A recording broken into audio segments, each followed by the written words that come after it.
Samantha Price thought marrying airline pilot Ethan Cole was her dream come true, but on their Bora Bora honeymoon, that dream turned into a nightmare soaked in blood. The Crime Scene presents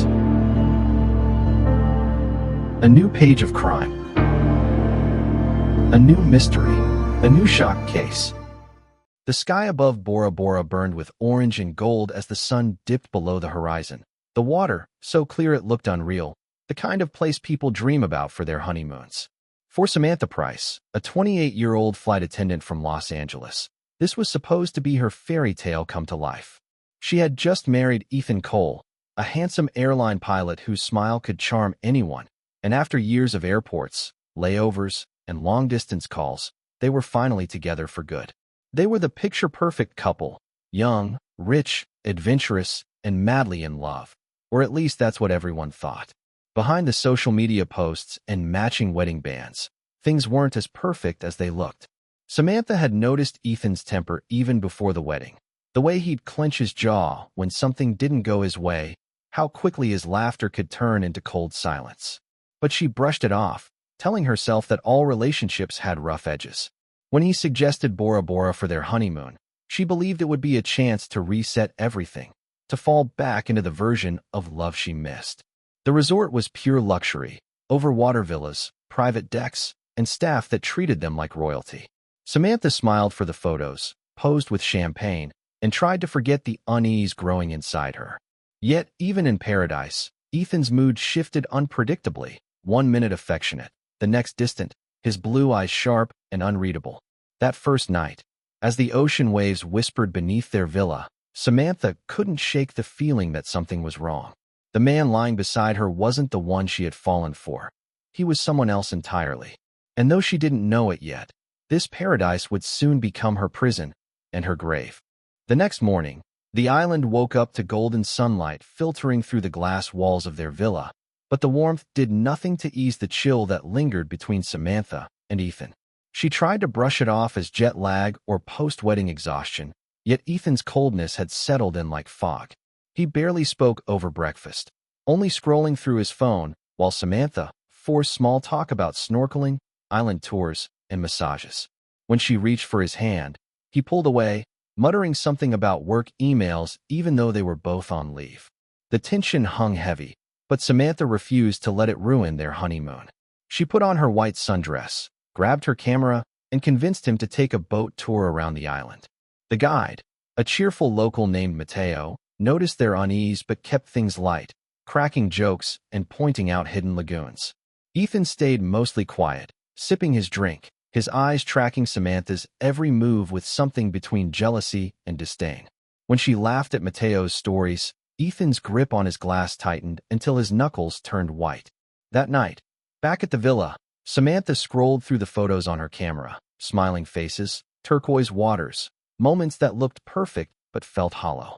She caught a reflection of Ethan behind her in the mirror, watching her with a stare that made her skin crawl.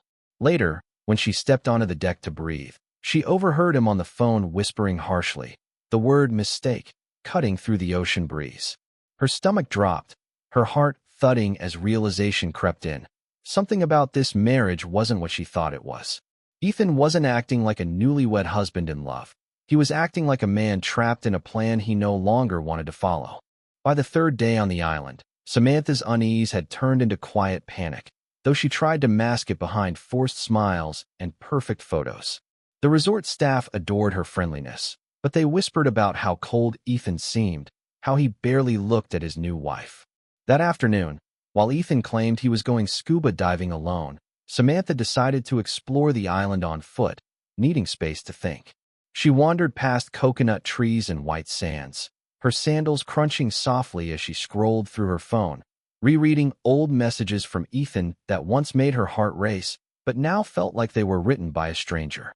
Halfway through her walk, she spotted something that froze her. The sight of Ethan at the far end of the beach, standing too close to a woman in a resort uniform, a brunette with sun-kissed skin and a nervous smile. They were talking intensely, Ethan's hand gripping her wrist as if warning her. Samantha ducked behind a tree, her pulse hammering as she snapped a photo before slipping away unseen. When Ethan returned later, pretending he'd been diving, She stayed silent, pretending not to know. That night, as the wind howled through the cracks of the villa, Samantha plugged in her camera and zoomed in on the photo. Ethan's face turned toward the woman, his expression sharp, his posture tense. Her stomach knotted as she searched the resort's staff directory and matched the woman's face to a name tag she remembered. Lena Torres, one of the hotel attendants. That was when it hit her. Ethan wasn't just distant. He was hiding something dangerous. Maybe this wasn't a random vacation at all. Maybe Bora Bora wasn't meant to be a honeymoon paradise. Maybe it was part of a plan that Samantha wasn't supposed to survive. The following morning, Samantha woke up alone, the sound of waves crashing beneath the villa mixing with the eerie silence of emptiness. Ethan's side of the bed was cold, his suitcase still there, but his phone gone. She slipped into her robe and stepped onto the deck, scanning the horizon for any sign of him. But all she saw was endless blue water shimmering under the morning sun. Something in her gut screamed that this wasn't just another mood swing. She checked the resort concierge, pretending to ask casually if her husband had left for any activities, but the receptionist's uncertain glance told her more than words could. Later, while walking through the lobby, Samantha caught sight of Lena again, the same woman from the beach, speaking hurriedly to a man she didn't recognize before disappearing down a service hallway. Determined to get answers, Samantha followed quietly, her heart pounding, until she overheard fragments of conversation. Ethan's name, money, and something about tonight. It didn't sound like romance. It sounded like conspiracy. She snapped a photo of them together, but before she could move, the hallway door creaked, and the man turned toward her. She darted away, nearly tripping over her sandals as adrenaline kicked in. That night, Samantha confronted Ethan when he returned, still wearing that cool, detached smirk. He brushed off her questions, claiming he was sorting out a surprise, but she could see the lie flickering in his eyes. When he went to shower, she searched his bag and found a small, wrapped package with her name on it. Inside was a delicate pearl necklace. Beautiful. But beneath the box lay a folded document that stopped her cold. A signed travel insurance policy worth $500,000, effective only in case of her death. Her hands trembled as the truth sank in. Ethan hadn't brought her here for love. He brought her here to kill her. Samantha's pulse raced as she stared at the insurance document, her mind spinning with disbelief and terror, realizing that every smile, every romantic promise, every "I love you" had been part of a setup. She shoved the papers back into the box and hid it before Ethan stepped out of the shower, pretending nothing was wrong. That night, as they went to dinner at a beachfront restaurant lit with candles and laughter, Samantha tried to act normal, her hands trembling beneath the tablecloth. Ethan was unusually charming, complimenting her dress, pouring wine, laughing in that smooth, calculated way that now sounded sinister. The staff admired them as the perfect couple, not knowing the deadly tension simmering beneath the surface. Midway through the meal, Samantha noticed a familiar face watching them from the bar. Lena, the maid from the resort, dressed casually but with eyes that darted nervously toward Ethan. When Ethan left the table to take a call, Lena slipped Samantha a folded napkin and hurried away before she could react. Inside, scribbled in shaky handwriting, were 3 words, asterisk, "You're not safe." Asterisk, her heart nearly stopped. Back at the villa, Ethan suggested they take a late-night swim to make memories, but Samantha claimed she wasn't feeling well. When he went to the deck, she locked herself in the bathroom and opened her phone to check for a signal, but the Wi-Fi had been disconnected. Every sound made her flinch. She knew she had to get help, but the island was small, isolated, and everything, including her room key, was under Ethan's control. Later, she pretended to sleep while he lay beside her, staring at the ceiling, the faint smell of alcohol and salt water mixing in the air. As the waves crashed beneath them, Samantha made a silent promise to herself. If Ethan was planning her death, she wouldn't go down without a fight. The next day began with forced calm, sunlight glimmering on the turquoise lagoon as Samantha played her part, pretending everything was fine while every nerve in her body screamed danger.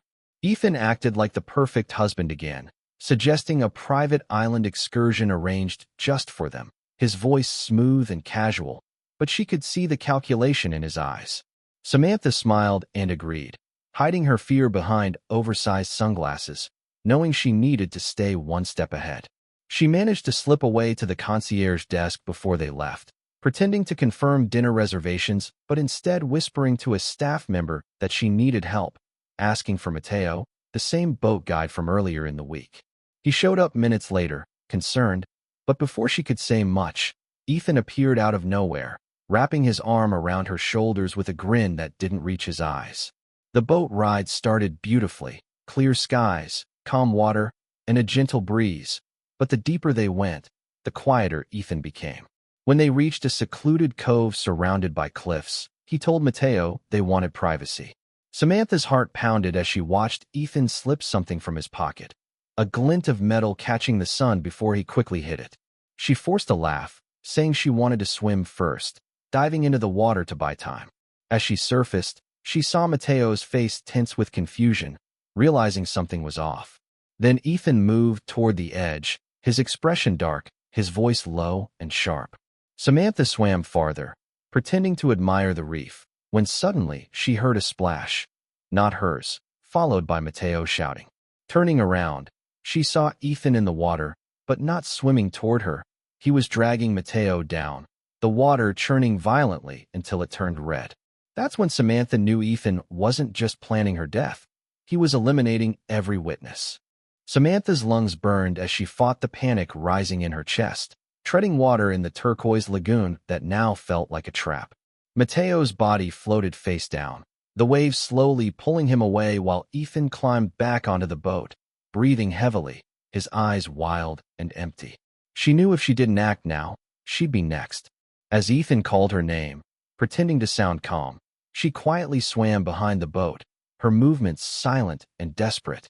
The island cliffs loomed nearby, jagged and sharp, and she forced her body through the water until she reached the rocks, scraping her hands and knees as she climbed out.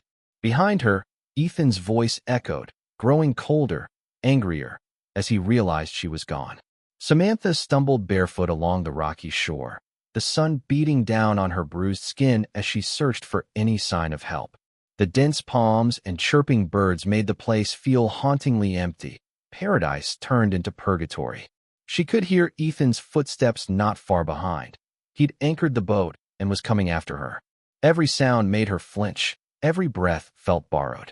When she reached a small maintenance shack near the edge of the jungle, she ducked inside, heart pounding, grabbing the first thing she could find, a rusty anchor hook. Moments later, Ethan stepped in, his silhouette framed by sunlight, his smile slow and chilling. He taunted her with calm confidence, certain she had nowhere to run. But Samantha, trembling and bleeding, waited until he got close enough. When he reached for her, she swung with everything she had. The hook connected with a sickening thud, and Ethan stumbled back, collapsing into the sand. She didn't wait to check if he was alive. She ran for the dock, waving frantically as a passing fishing boat approached. When rescuers pulled her aboard, tears mixed with salt water on her face as she looked back at the shore, where paradise had turned into a crime scene and love had turned into murder.